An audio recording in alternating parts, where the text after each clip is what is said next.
Welcome to another episode of Live Life by Design. We have another special guest today, Mr. Blake Erickson en la casa. Do you speak Spanish by chance? Un poco You do? nomás, yeah. Where'd you learn your Spanish? I went to Lima, Peru on my mission. Oh, Lima. Yeah.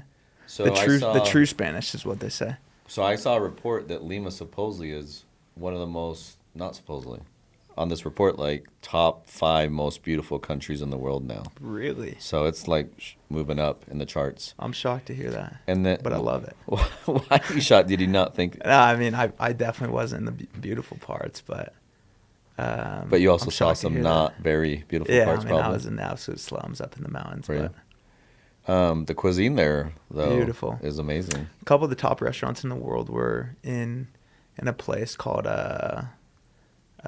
Chorrillos. It's kind of like just west of Lima. Yeah. They have like the best ceviche, sushi. Yeah. That kind of vibe. So. Yeah, I've been to Peru once. Did the Machu Picchu, did the Inca Trail, etc. How was that? Awesome. 10 out of 10. Have you not done? I haven't done it. That's why you're saying you're surprised. You need to go. You need to go to explore that part of the country. It's in the works for sure. Yeah, you need to. Supposedly, there's a threat that it might get closed because of what it's doing to the, to the structures and stuff. So really, better sneak up there. There might be a time restraint here for you. So I would go ASAP if I were you. It's definitely a must go to. So what's going on in your life? What have you been up to? Having fun, man. Having a blast. About 12 months ago, I decided to kind of step away from the door-to-door game and called a partner, or my current partner, a friend at the time called Benjamin Hardy. Mm-hmm. And we've created a business that's evolved into a company called scaling.com. We essentially consult and train entrepreneurs how to scale their business. And that led to us co-authoring and writing a book called The Science of Scaling, and that launches here in July. So it's like this busy season of launching the business, getting ready for the book launch, as you know how those go. And it's been beautiful, dude. It's been blue ocean, super new experience for me, and been fun. Has it been, congrats. Thank you. Has it been a little bit scary for you, jumping into that more of an unknown world for you? Yeah, absolutely. It's uncomfortable. I wonder half the time, what am I even doing? Sure. All the feelings of inadequacy come, but I'm hanging in there, man, and I'm learning and growing a lot. So, and then remind us of the name of your business partner. His name's Dr. Benjamin Hardy. So he wrote a book called 10X is Easier Than 2X. So hold on. That book, must read. I absolutely love that book. Absolutely. Did you meet prior to you reading his book? Yeah, I'll give you the background. So 2021, I'm going to Funnel Hacking Live, and my mission president, who I served with, lived in Orlando, so I went and visited him. He knew Ben, who's the author of this book, and we connected there. And so over the last 3-4 years, we just stayed in touch, and ultimately just became great friends over time. That's awesome. So, okay, let's unpack this thing. And then let's keep in mind, a lot of viewers don't really understand door-to-door. They don't understand a lot of the LDS culture. So just keep that in mind. Absolutely. As we're talking. So you meet Ben Hardy through one of your mentors, your leader from your church. You keep that relationship. When did you say, man, it would be really cool to be able to partner with Ben Hardy? April 2024. So I was gearing up for what ended up being my last summer of door-to-door. For anyone that doesn't know what door-to-door is, you essentially recruit all year long and prepare for this summer to go out and execute and go sell door-to-door. And so it was April, we were gearing up for that. And I'd gotten to a point in my business where, truly, fault to me, I'd gotten pretty comfortable. It was kind of self-managing, and so it didn't require the degree of energy and time that it once did. And so I began thinking, man, what's next? How do I go get uncomfortable? How many years were you doing that? 5 years. This is year number 5. Okay, yeah. Got it. So I had 200-300 people that I was managing, learned a ton, grew a ton, loved it. But I was like, man, how do I go play a bigger game? How do I just go take it to the next level? How do I go learn and develop at a new level? Because door-to-door I'd begun to go through the motions a little bit. And so in April, I felt that God just said, hey, you should give Ben Hardy a ring. And I don't feel like God talks to me too much. But I'm like, all right, I'll give him a ring. So I called him and I said, hey, your material is so good. we have to begin to flood the world with it. And he gets this call often. And I'm like, I want to partner. I want to do something with you. He's like, yeah. Cool. And so I felt like the door had kind of just opened slightly. And it took like 6 months of me just calling and texting. Ultimately, I flew out to him and I said, hey, let's go dominate one space. Let's go take the industry and go teach scaling in a very unique way. If you've read any of his books, you know, like I have. He can really just change your thinking. And so we said, let's center our content, create education around helping businesses grow. And he loved that idea. So ever since then, we decided to create a training company where we help entrepreneurs think differently. And we help them think about scale and growth differently. And we believe we can help businesses 10x their growth in 3 years or less using these psychological principles and ultimately change their thinking and change their results. So cool. So yeah, amazing. It's been fun. Yeah. So so many things I want to hit on. So it takes an average, and direct to home, we tell our folks, it takes an average of 7 no's per transaction to get to your yes. How many no's do you think you went with to be able to get Ben Hardy to say, yeah, let's go ahead and partner? I mean, I was probably 40 no's deep. 40 no's. Yeah. So again, sometimes we want the reward without the work. We want to Always. hoist the trophy without having to go through all the battles. And Blake, soon you're going to see him all over the different media channels and everything once they do the book launch and have their training program and everything. But just listen to it now, 40 no's to get to that one yes. And there's still many no's that Blake is going to have to go through, and Ben Hardy as well. But that's just, it's par for the course. If you were to do something that didn't require that didn't have the no's as part of the process, it's not worth doing. For sure. Make sense? Yeah. And I'm sure, this is my assumption, you're in a pretty comfortable position financially, managing all these people. Is it Hawks Pest Control? Yeah. I'm assuming not a lot to count on because it's a ground zero endeavor that you're embarking on. Yeah. So how have you been able to cope with that difference in income? Yeah, it's been really different. Obviously, I'm not making any money right now. So you're at zero, by design, essentially. Yeah, $0. Okay, you just said by design. Elaborate. We'll dive into that. I think when you start a business, some people might really rush to pay themselves too soon. We delay that gratification and force. And fortunately, I've created some slack where I can do that without feeling in need. Sure. And sorry, I keep pausing. No, you're fine. But there's so many things. Did you buy cash flow in preparation for this? Are you saving it? Like, talk to me about that. Yeah, I'll be interested to see your response here. So when I decided to go all in with Ben, and once again, it was a new vision of, hey, let's go play a bigger game. I'd been doing a lot of things. I had been optimizing to build my real estate portfolio, which, I don't know, I probably had like 14 doors, a couple different investments in other areas, podcasts, social media. I was just doing a lot of different things, and I had my door-to-door gig. When I decided to go all in, and I got the green light from him that he wanted to do this, I sold all my real estate. I had the right conversations to get out of my door-to-door business, and then either pause my podcast or just kind of canceled a lot of the other things that were taking my time. And I said, I'm going to put all energy, time, resources into this one thing. I'm going to go full concentration into this. And so what that allowed was capital to be able to, budget myself for a suspended period of time. But there's also an investment piece in the business that was required. That was the biggest check I've ever written.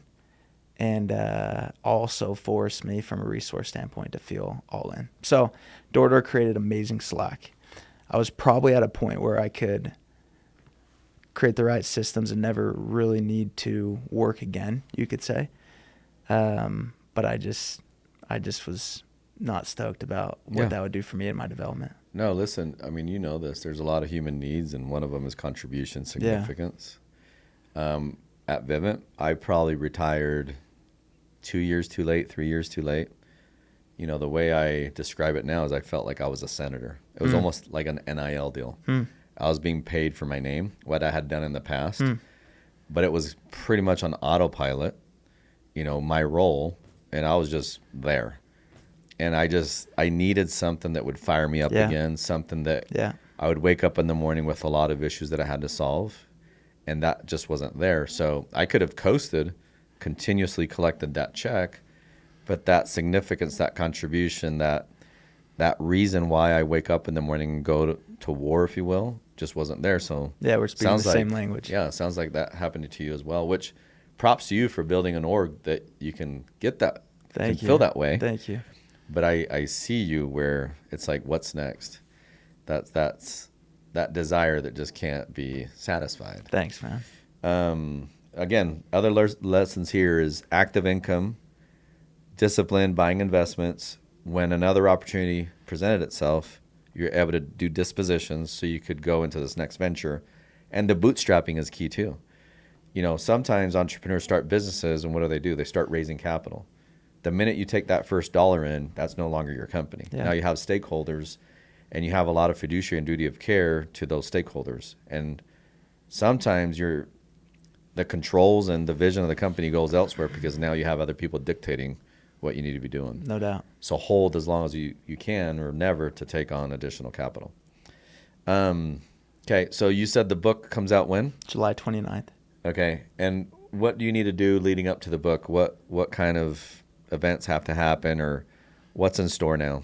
So we're doing podcasts such as these, and then we're getting into the right groups and communities that are our audience. And our audience is entrepreneurs that are founders, or the business owners, or the CEOs that are doing at least $500,000 of annual revenue. And so targeting as many groups to get the word out, books in their hands, and get them reading awesome.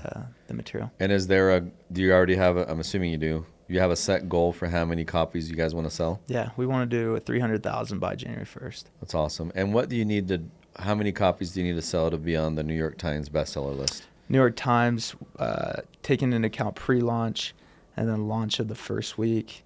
Typically in July, you're going to need 10 to 12,000. Yep, that's about right. So, yeah, and it's no small feat. Is he a New York Times bestseller already? He's not. He's not yet? Okay. And we've never really optimized for it.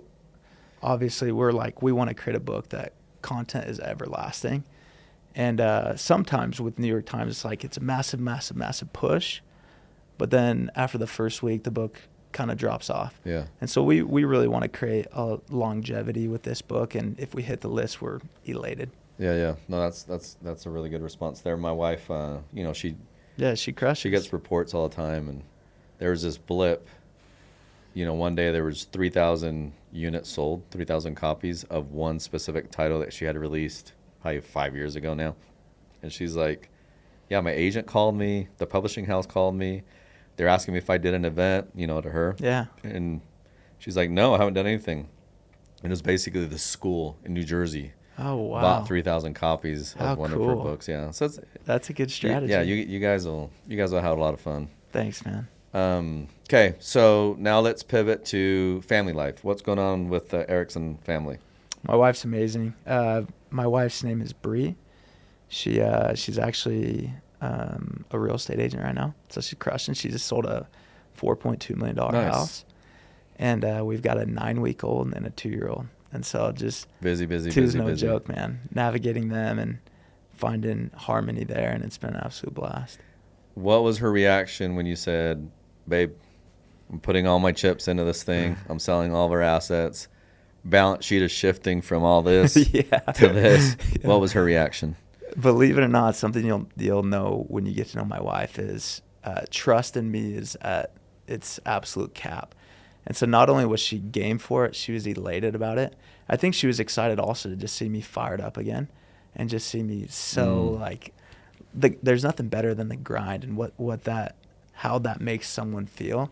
And so I think she was excited to see that in me again. That's cool. Yeah, I've had, a few people ask, Mendez, why don't you retire? And my response, do you know what my response is? Because I stopped growing? No, I would have to stop doing what I love. Like this, I love doing this. Like this for me, it's a game. It's awesome. Like I choose to do this. This is so fun for me. Like I get so much energy by doing it. Why would I retire? I'd be giving up what I love to do on a daily. I get to do this. So that's awesome that you have that amazing support there. What will you miss from the day-to-day, there's got to be things that you miss 100%. from your pest control days. What's the main thing you feel like you will miss? Or what's the main thing you have missed? Yeah, I mean, I've already missed it. There's nothing like showing up to work and just dealing with people all day. Meaning you're scaling people, you're developing people, you're growing people, your business is people, nothing else. Like pest control is the byproduct of your people. And I miss just being around that all day. My only objective was to care more than anybody, pour into them more than anybody. And by byproduct, they get to grow their income or grow their business, and seeing that success and results was absolutely amazing and self-fulfilling. Love it. What would you say for you? For me, really good question. I love how you porcupine it back. That I miss. I think that the one time we're like, man, I wish I was still part of this thing. Was when they would do their kickoffs, when it's everybody's in town. So and fun. all your buddies from Florida and from Canada and from Texas and California are all in one room, and just that power of unity, if you will, Yeah. and just seeing all your friends, there, you're able to embrace them. That's what I miss. I will tell you what I don't miss.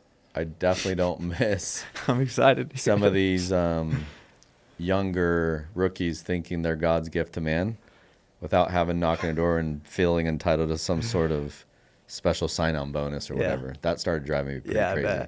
I bet. And I think it started getting worse and worse towards the end there. And I'm like, I choose not to deal with this. Yeah, there's a different level of entitlement anymore. nowadays, unfortunately. How about you? What's the one thing that you don't miss? I don't miss victimhood. To that same vein, 18 to 20, 22-year-olds, it's like they feel entitled to everything. There's a complaint about everything. Nothing can go exactly as planned. Yeah. It's just a softer generation. And so it's like everything has to be picture perfect. Did you ever think you would say that? No. But I mean, how old are you? 27. Oh, you're still young. I know. Yeah. It's probably my same generation, but yeah, we've gotten soft. Yeah. No, I'll be 50 in January. I don't believe that, 2026. man. Yeah. So I'm sure my kids are tired of hearing it, and I was tired of hearing my dad say it, but it is what it is. No, but I think, I don't know. It's just that entitlement and wanting to get rewarded for something that you haven't done yet. And I'll be honest, I felt culpable. I felt like I'm not grinding the way I used to grind. And really the only reason I'm getting this paycheck is because of what I've done in the past. It's the Uncle Rico effect. I want to create new value. I want to solve big problems, even though some people might be like, Mendez, you're in your comfort zone. Like, relax. Don't wish on something don't wish for something you might regret later. But I want to be in the arena.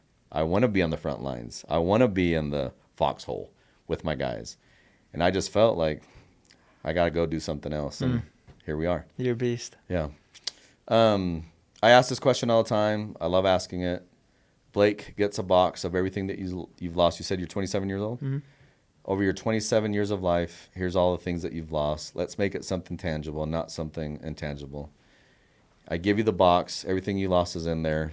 What does Blake look for first? What's one thing that you've lost that you will be stoked to get back?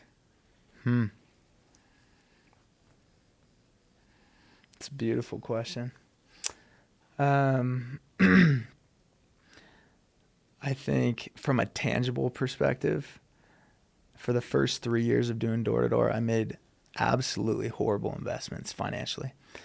And that money today would be worth a phenomenal amount for me.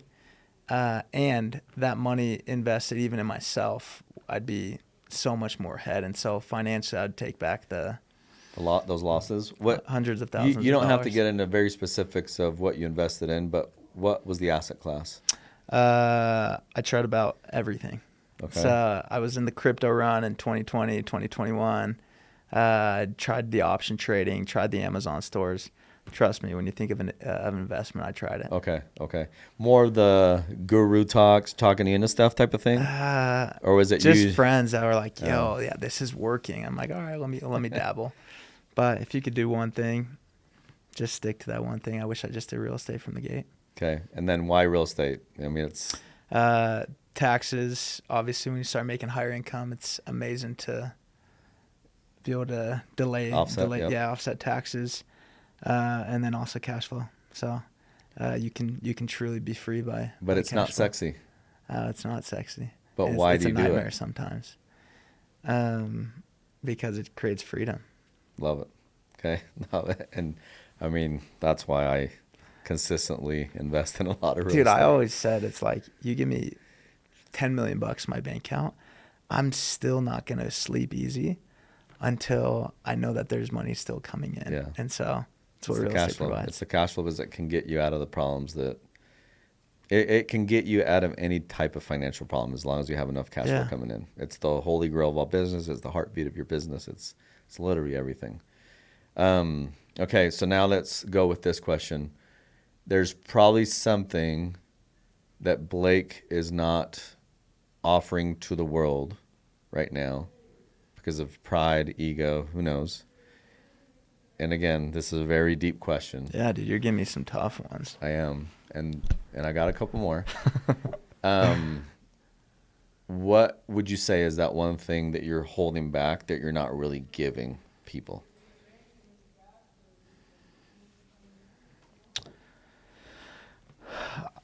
I'll give some context to my answer. I think sometimes I play defense due to wanting to be humble. And I think that there's been some amazing experiences, people, and achievements that I've been able to have and been blessed with that could inspire others. And sometimes I don't share those. Sometimes I sweep them under the rug, or sometimes I just don't make them an opportunity for others to be able to be involved with. And so due to me wanting to be humble or not share wins or essentially playing defense, I think I lose out on a lot of opportunity to really inspire people who might be 20, 22, 25. It's like, yo, I can go do big things at a young age.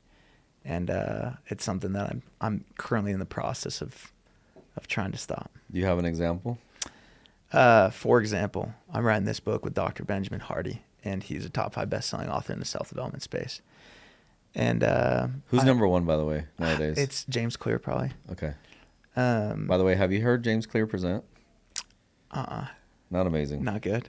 Phenomenal content. You know what his speaking fee is? It's high, right? $250. Yeah, it's not worth it. Sorry. I mean, I love your content, James Clear, but your delivery, brother, we need to up that. We need to up that game a little bit. Great book. Phenomenal book. But woof, it was rough sitting in that conference. Just keeping it real and live life by design. No comment. But yeah, that's something I should just be proclaiming and posting and showing the entire process and everything I'm learning and developing. But it's just like, I don't want to be in people's face. Could it also be that it's early? Yeah, that might be a piece of it. Yeah, for me, looking at your strategy, I think it's cool. I think it's early. Okay. I think once it's there, once the product is on the shelves and everything, you go. Cool. Yeah, less announcements, more action type of thing. I think it's smart. That's probably what it is. Yeah. Too many people talk, so I think I'd try to avoid. Yeah, I think it's elegant that way. And then I know you've already said it, but are you guys cool with announcing all that stuff? Like, absolutely. Okay, cool. Yeah, absolutely. Yeah, my wife's super hush until it actually releases. No, I love it. Please, July 29th, go buy the book. I love it. Why did he say yes to you and no to all these other big names? Why you and not them? It's a great question. So let me take you back to the experience when he said yes. So it was August of last year, 2024. Living in California at the time, flew out to Orlando, sat him down, and my objective was just like, let's wrap this up. It's been 6 months, And we started talking about the business, and I said, hey, like let's niche down to scaling. Let's go be the experts. Let's own the space in scaling, which ultimately led us to buying the domain scaling.com. And what is it again? Scaling.com. Scaling.com. And he loved that idea. And additionally, he's like, I don't want to build a company. But he had just been writing books with another guy who had a back end, and they were crushing it. His books were leading so many people to that company. And so I said, Ben, you can bless so many more lives if you own the back end. You can impact at such a deeper level. And he just loved that concept, but he didn't want to build it. So I said, look, I build, you write. I'll build it, you write the books. And that rang true to him because he didn't want to get caught in all the minutia and all these other things that a lot of authors do. He just wanted to go be prolific. And so I think I proposed a solution for him that aligned with his future self and his future goals, which was, hey, we can use your leverage to go impact more, create amazing financial resources, and sell your books at a higher level while you still being able to be in your superpower. So I think that aligned with him. From there, I said, and I think the best strategy we could deploy is if I help co-author this book with you. And he had been writing the book for at least a year at this point. And so when I brought that up to him, he was like stone cold for 30 seconds, just completely silent. And he's like, I have I see where you're coming from. I get the strategy, but like I've been pouring my heart and soul in this for a year. I've been writing books for 10 years. Like this would be jumpstarting you like 20 years ahead. I'm like, I understand that. He said, well, other people have tried to do this with me and I've gave them a price to do so. And none of them have took me up on it. And I said, I didn't come here to get it for free. And I'm not here to negotiate. He says, if you give me $1 million, I'll go ahead and give you access to all my IP, all my audience, and we'll co-author this book together and you'll have X percent in this company we build together, which is being built off of, everything he's created from this point to a degree. And I said, done. Called my wife 10 minutes later. We said, we're good to go. That's awesome. So I think I was just the one willing to make the bet. Everyone wanted to do it and they talked about doing it, but no one would actually put the skin in the game to go make it happen. That's awesome. Thank you for sharing that. That's really cool. Thank you. That's awesome. Okay, let's pivot a little bit more now. Where do you see yourself in 10 years? I mean, maybe let me make it easier. Let's do 5. And then maybe after you answer 5, I want to ask 10. But where do you see yourself in 5 years? Yeah, a couple key areas. One, from a family aspect, want to have a ton of kids. Tell us how many. 6 kids. 6 kids, okay. Yeah. And that's just nothing more fun. Nothing fires me up more than being a dad. We see ourselves in Utah, specifically in Mapleton. I'm getting in like this horse ranch cowboy era. So having a ranch, horses, maybe some cattle. Build this company. I know you grew up in Arizona. Yeah. No, nothing like that. Nothing? Okay. No. It might be the Yellowstone stuff. I know. I'm in love with that show. Yeah, my wife wrote a series called The Horse Country. Oh, cool. Scholastic bought. Cool. And she's enamored with horses and ranches and everything. So That's my fun. compromise is I want to buy some land right behind where we live and give her a little barn. Oh, how fun. That'll be our ranch. Awesome. Good. In the middle of the city. Ranch and Alpine, man. Yeah. From this company standpoint, our goal is actually in the next 3 years to grow this to over $100 million of annual revenue. Nice. So build an amazing company that just serves people in an incredibly deep way. 5 years from now, I hope that we have 10,000 members in that company that we're serving. And I get to contribute at a high level. I see myself wanting to go out and speak and become world-class at that. That's a skill that I'm currently in the process of getting tutored and learning that I really want to master. So I think 3 to 5 years from now, I want that to kind of be my bread and butter. So let me ask you this. In the tutoring that you've received and the classes that you've taken, what are some of the guiding principles or what are some of the best practices that they've shown you in regards to public speaking? Yeah, there's a couple key things. Number one, it's never about you. It's not about you. Oftentimes when people go speak, it becomes like this me thing. Let me tell you about me. Let me tell you about my past. Let me tell you about da-da-da-da. And some of those stories are good for credibility or like to paint a picture, but you're there to speak about them. Like if I'm on this podcast, I'm thinking, how can I serve Mendez's group? What can I share so that they're impacted? So that's a key, just fundamental piece. Second thing, people, the biggest problem that people have is they know too much. Mm-hmm. For example, me on this podcast, I overassume that people knew specific words. And oftentimes our audience isn't at that level that we're at. And so keeping it very simple, dumbing it down, speaking to them like they've never heard it before, creating clear understanding. Oftentimes people go so fast or they're so brilliant, so they lose them. I think that's what happened with James Clear. So brilliant that his presentation didn't speak to the audience. Again, most creators are like that. Yeah. amazing creator. Sean Aker, same thing. Happiness Advantage. His presentation, no bueno. So. Yeah, it's rare to find a creator. It's like they can actually speak in and do the creating. So those are some like key ones, and very interesting. Obviously, like nonverbals, paraverbals, storytelling. Yeah. Storytelling. What about key. tonality and how loud you speak? Did they go over that or no? No, I mean, I've been getting involved in Toastmasters, for example, and I'd love if you could speak to tonality a little bit, but some of these presentations they'll like really influctuate their voice at certain points, and it like draws the crowd in.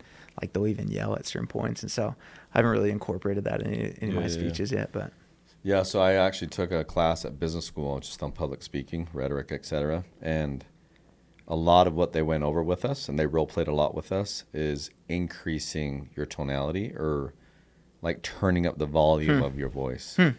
Just speaking louder. Yeah, and they're like, you might think that you're yelling, but you're nowhere. Interesting. You're nowhere close to being as loud as you need to be able to really capture the hearts and minds of your crowd. I always thought that was super interesting. Because I'd start speaking loud and they go louder, louder. And I'm like, this is really awkward. We want it to be awkward, but it's not awkward for the crowd. So that's one of the things that I learned. I heard you speak at MF, what was it, WM3 or MW3? And I loved that. I actually recognized that you spoke very loud and clear. Yeah. Interesting. I'm applying it. Yeah, my wife a little bit softer. She stayed on stage. I got off the stage. You just move around. Shock and awe is also cool. A good little strategy. And just be genuine, be yourself. Favorite book that you outside of what you're authoring, favorite book that you're recommending when people, I'm sure people do the same thing that they do to me. What book are you recommending today and why? That answer would be subject to what they're going through. My go-to suggestion will always be Think and Grow Rich. I just believe that the mind is the first step to creation. Living life by design. It's like, what can you begin to give yourself permission to go create? And I think that word or that book just puts beautiful language to the how to leverage and utilize your mind, how to start thinking big, how to start like creating real actionable goals with deadlines and time frames and specifics. And that was just a monumental book that I read when I got home from my mission that I felt was crucial to help me be like, cool, I want to do this by 26. I want to retire by this age. And that was kind of the Living Life by Design intro course for me. Love it. So, you just mentioned your future and all the different years. So now I asked you the 5-year. Tell me about the 10-year. Where do you want to be in 10 years? I know you're going to have a lot of kids. Yeah. You're going to have your ranch. You're going to be doing 100 million.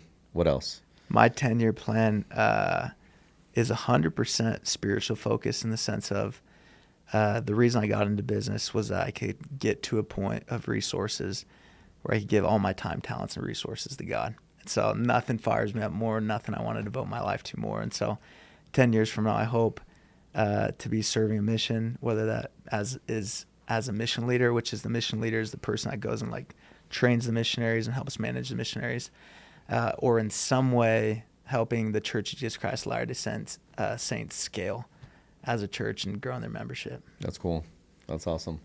My dad was actually a mission president. Really? I don't know if you knew that. Yeah. Where at? In the Dominican Republic. Oh, sweet, man. Santiago. Were you out there with them? Early 2000s. No, I was already. You're out. I house sat for him. So he had a house in North Carolina. I was managing Walmart stores, so I lived there. How cool. Thanks, Dad. Rent-free for 3 years. That's cool. Helped set us up. Yeah. DR's the place, man. So that's where he actually learned about the church, is in the DR. Oh, wow. Yeah, in the 80s. And then he got called to be mission president in the early 2000s. That's cool. I didn't know that. Yeah. Complete, just 180 magical moment for him, That's cool. Okay, so another question that I like asking is this one. So in your 27 years of life, you've met a lot of people. Some of those people are no longer with us here on earth. They're somewhere else. Whatever your faith or belief system tells you to believe, that's where they are. You enter this room, and everybody that you've ever met in your life is in that room. Who does Blake go look for first and give a hug to first? And they could still be alive with us. They could be moved on. Who do you look for first, and why? A year and a half ago, one of my best friends from high school, Parker Stott, got in a serious car accident driving home to Arizona with his wife Chloe, and they both ended up passing in an incredibly tragic way. And he made everybody feel bigger than life. I just felt like if I was around him, I was just cloud nine. I knew that I was loved. I felt just bigger than life. And he had this unique way of making everybody feel like that. And so if I walked in a room and I saw him, I'd go straight to him. And he's this 300-pound, 6'4" dude. And getting a hug from him would be an amazing experience.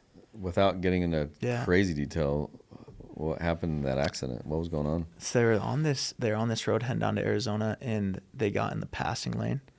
And it was this passing lane that like over 100 people have died doing this pass, and it's still passing lane, which needs to change. But got in the passing lane, and there was an oncoming car, so hit him head on, flew the car. Wife was ejected, and then he was in there kind of burning. Ended up amputating his leg, amputating his other leg, and ultimately passed. How long between the time of the accident and how long between accident and passing? It was about a 5-day period. One of the worst parts was they were on their way home to announce to their parents that they are having a baby, which would have been the first grandchild. So sad, man. Life is beautiful. Life is beautiful, people. And life is, I mean, you never know. It's precious. Yeah. I've said this on previous shows that we filmed this week is, time is one of those assets where you don't really know what your balance is. You can't really look it up. It's pretty tough to predict. Yeah. So you got to treat every single day that you're alive like, I mean, ultimately, like it's your last. You got to live you got to live life to its fullest as if it's your last day. Yeah, 100%. And spend time with your loved ones because you just never know. You just never know. You might get that phone call. You just never know. Yeah. Hopefully it doesn't take a scare to get you to realize that. I mean, listen, it's, my mom passed away a couple years ago. My dad, we just found out he has lung cancer. Dang. So life starts hitting you. And as you get older and your kids start getting older, that time starts getting compressed more on this end. When you're in your youth, it's like, I got so much more to live. So many things to do. And now I'm kind of in that mid-age stage where I'm like, it's coming more this way. You know what I mean? So how does that change you? Feeling like time's compressing. My priorities have shifted. A lot of my priorities are on my physical health. Huh. Why? Because if I don't have this, nothing else really matters. I've said this a million times. When you have health, you can have 1,000 wishes. When you don't have health, you can only have one. Yeah. So in order for me to be with my dad, in order for me to be with my kids, I have to take care of this. So I've been really strategic and surgical with my physical health. Like now I have a team of doctors that monitor my health. Wow. They monitor my DNA. They monitor my blood. They monitor my systems, with different tests that I do on a monthly and quarterly basis.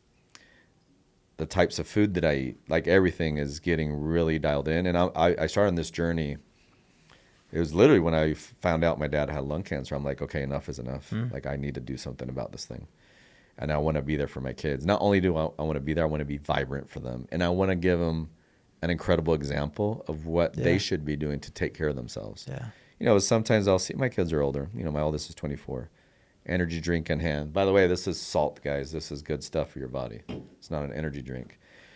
But just being really, like, I want to show an example of what a whole person does. Not just be successful in business, not just, have a big social network. It's let's be dialed in on all fronts. So for me, the compression of time, it's like I want to be able to be on this earth as long as humanly and godly possible. So that's awesome. That's my perspective. Cool, man. On it. And I mean, again, the older you get, the more that stuff means to you, because again, you're hitting those hurdles. I'll be on the 5th floor. I'll be 50 in January. So you gotta be ready for that stuff. So we've talked a lot about different forms of success, and I know that you believe in the whole person paradigm. I know that you believe in physical wealth, you believe in social wealth, spiritual, the whole person. But maybe let's talk about money for a minute. What does money mean to you? What's your definition of money? Money's a tool. I think that money, as we know, money is a magnifier, and if used right, it can be just leverage to go do more of what you want to do. And so, for me, money is an opportunity to free up myself to be able to go give more of myself to others or to other things, or to be utilized to go contribute or impact in a specific way. One of the things I love about money is when used correctly, it can be a beautiful tool to buy back time. And so I use money specifically as a time release, whether that might be as simple as a babysitter, or that might be an assistant, or that might be having your barber come and cut your hair at your house rather than going to the barber. Just different things like that allows you to maximize your day, which ultimately allows you to maximize your results. And so that's like the current phase of life I'm in as far as money goes. And then money can be used as a fast track. And so if you can take your resources to pour back into a skill that you have or into your mind, the greatest investment we all hear is in ourselves. And so I'm also in this phase of life where it's like, where could I spend 10 grand here, 20 grand here to get me ahead 5 years, to get me ahead 10 years, to get me connected to that person. And so it can be used as a shortcut for time. As a time machine, if you will. Yeah, no, I say this all the time, but money, when people say you can't buy time, it's not true. You can 100% Absolutely. buy time. Like you mentioned it, you're buying time with your wife by you hiring a babysitter that can take care of the kiddos while you and your wife go enjoy a movie, a night out, dinner, etc. Same thing with, with lawn care. If you really enjoy riding that lawnmower or pushing that lawnmower, go mow your own lawn. But if you would rather be working on your business or going and playing pickleball or golf, pay somebody, create that time machine where they are magically mowing your lawn for you while you're enjoying those other activities that create more value for you. So just utilize that money as a tool and don't let it own you. You own it. And the more you're able to utilize it in the ways that we just described, the more will come your way. No doubt. It's how you treat it. No doubt. And how you multiply it. Yeah, no doubt. Yeah. The way I grew up, it was like this, right? For sure. It's that generation. It's that, yeah. I mean, my parents grew up in the Great Depression era just shortly thereafter, and tight-fisted, save, go to school so you can get a safe and secure job. So the relationship my parents had with money is very different from the relationship I have with it. And a lot of it, like you said, it's generational. It's time, it's the time in which they were growing up, et cetera. But we have to learn how to release and utilize it as a tool of production and how to bless their lives. You think about it this way too, is, by me asking somebody else to mow the lawn, et cetera, you're blessing other people with their business. Yeah, you're right. And then it allows you to be in the highest and best use of your time so you can bless the people in your business or your networks, et cetera. So view it that way. One thing I would want to speak to on money is providing experiences back to scarcity. Most people are like, save. We can't take it to the next life. And so one of the things I love that I've seen you do is utilize it to create experiences. What gave you that permission to say, I'm a splurge here. I'm gonna go on this vacation here. What gave you that permission growing up like that? Growing up the opposite of that. Growing up the opposite way. Yeah. So again, I remember being back home in Puerto Rico. I'm the youngest of four. All four of us went to Brigham Young University. We're all first generation college. And I remember those phone calls of, mainly my mom hanging up the phone and be like, oh my gosh, I don't know how we're going to pay for this. I don't know how we're going to save here to be able to buy the shoes that you need for basketball or whatever it was. Always just something, oh my gosh, what can we do? And I always felt growing up that money was it was always a topic of discussion, but it was more of the lack of.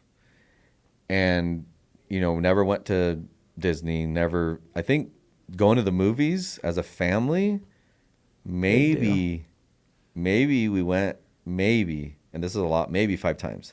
No money to go to the movies, and, for Christmas, like underwear was one of the gifts. Socks, one of the gifts. Just the basics. Hmm. So I always felt like, man, I don't know if this is the real way we should be treating money. Why is my mom always stressed? Why are we always trying to make ends meet? Like, I don't know if this is really why we're here. I don't know if this is like the purpose of life. So I'm like, I want to change my relationship with money once I am in that situation where I'm the one generating it. I love my mom, love my dad. They sacrificed everything for me, but I want to be a change agent. I want to change this psychology. I want to change the utility that we've given this thing, because I really felt like money was kind of owning us. And we always had way more days in the month than we had money. Like, it was tight at the end every single month growing up. So then I systematically changed my relationship with money. I told myself that there's an overabundance of it, and if I can create enough value, I will always have bounty. So I started focusing on value instead of restricting and just always penny pinching. There's a difference between being cheap and being frugal. Yeah. I was always frugal along the way, but I wasn't cheap. I made sure I tipped well. I made sure that if I went somewhere, like we were going to have a good time, I wasn't going to hold back because I knew that it would come back to me. You know, I read this book called Manifest Now, and it says you earn pretty, you spend pretty. Now, you don't spend frivolously, but if you're going to buy something, right? That's the premise. And obviously, there's a balancing act. You got to invest enough so you can have the cash flow and all these different things. But for me, you know, we talked about it. Our time here is limited. My time with my kids is limited. You really, if you think about it, you really have 18 to 20 full summers with each one of your kids, because then they're moving on. 18 to 20 full Christmases with your kids. So the way that I come together with my kids, we're all so busy, it's on trips. So I take them out of their day-to-day. I take my wife out of her day-to-day, and then we just go to places where it's us. And I find places, like I was just with Brody, I found a place in Hawaii where there's this common area where we have to meet there every single day, and we're going to have beautiful experiences. So I think that's my answer to your question. Love that. And I don't mind paying for experiences, because for me, the new wealth, right, in today, it's experiences, it's mobility, and it's time. I don't really care about owning 100, like a beach house and a cabin. I want mobility. I want to be able to go experience a beach, house. I want to be able to go experience a cabin with my family that gives me more time. I'm buying time to spend with them because I'm creating an experience where they want to go to it, and we're able to it's legit. Encapsulate time, if you will. I love it. Does that make sense? Yeah, I love it. Yeah, so that would be my response there. Cool. Do you have any frameworks for that already? I know your kids are super young, but have you thought that far into what you're going to do to make sure that you're systematically spending time with your family? Yeah, it's interesting. I also come from a family. My dad's always done incredibly well, but very, very, I wouldn't say cheap, but very frugal. And I think 7 kids is no joke. And so taking them on vacation is probably not something they wanted to sign up for. And so I like the idea of being intentional about, if you're doing it, you do it big. Yep. And so it doesn't have to, we don't have to go on vacation every month or every 2 months, but it's like, we're going to go and we're going to play full out when we do so, and create experiences that inspire. Yeah. And listen, again, it doesn't have to do with how much did you spend on the hotel or there. Yeah. No, you go all out, meaning we're all in. Yeah. Like, we're eating together, we're hanging out together, we're playing sports together, we're doing the beach together, whatever it is together. But keep going. No, I love it. And I think I like the way that I grew up is I paid for everything since I was 12. And I think it's actually a great way to parent. How did that work? How did that happen? What do you mean? You had a job at age 12? No, my dad would give us opportunity to make money around the house. So you had to earn it at the house. Okay. Had to earn it. Wasn't given. Paid for everything since 12. So that was clothes, if we wanted a phone, etc. And then at 15, we had to have a job if we weren't in a sport. And so my dad was just really big on being busy, being productive, growing. I liked that I had that opportunity. And so it's this balance of inspire your kids, show them that they can go create an amazing life, and they have to go work for it. Love it. Love it. It's in Spanish, I'll say it, but my wife says this all the time. El trabajo dignifica. Does that make sense what I just said? So there's, when you're working and when you earn it by the sweat of your own brow, it means a lot to you. Yeah. And you have that human dignity. right? Like I earned it. I had to go sweat for this. It's like when you're a kid and your bicycle is gifted to you versus if you had to like, you treat it much with different. your paper route, you had to go earn it. You treat it very differently. Okay, so let's end with this question. So you have a lot of people watching, a lot of people listening. What's that last piece of advice that Blake wants to leave us with? What's one of those key takeaways that you feel like you can deliver, where you can create a lot of value for our folks that are watching us right now? Don't underlead the people, or underserve the people, or underserve yourself by choosing to play a small, and choosing to play at a small level or play a small life. And I've seen so many people play big, and some of them you'd be like, man, I can't even believe that he had that much success, or I wouldn't have expected that. But the people that go choose and say, I'm going to be deliberate, living life by design, they go play at a big level. I'm going to go recruit hundreds of people. I'm going to go make tons of money. I'm going to go find that dream girl. Like, the greatest thing that I've ever done is probably unreasonably just going and playing big, whether I had no business to do so or not. And it brings the most fulfillment, the most growth, the most amazing connections and relationships, the most satisfaction.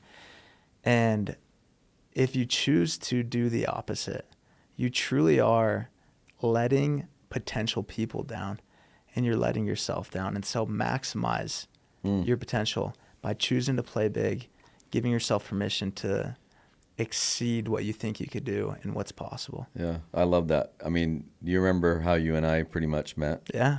Tell us about that. So I'd followed Mendez on Instagram forever, and I just admired who he was as a leader and entrepreneur. I believe I reached out to you to come speak to my guys. Is that what you're talking about? Out of the blue. And so I just was like, hey, love what you do, want to pour into my people. No one better to do so. Will you please come and speak? And I was like getting ready to pull my pocketbook out, and you're like, no, I'll come serve. And to this day, they say it was one of their favorite speakers that cool. they've ever had.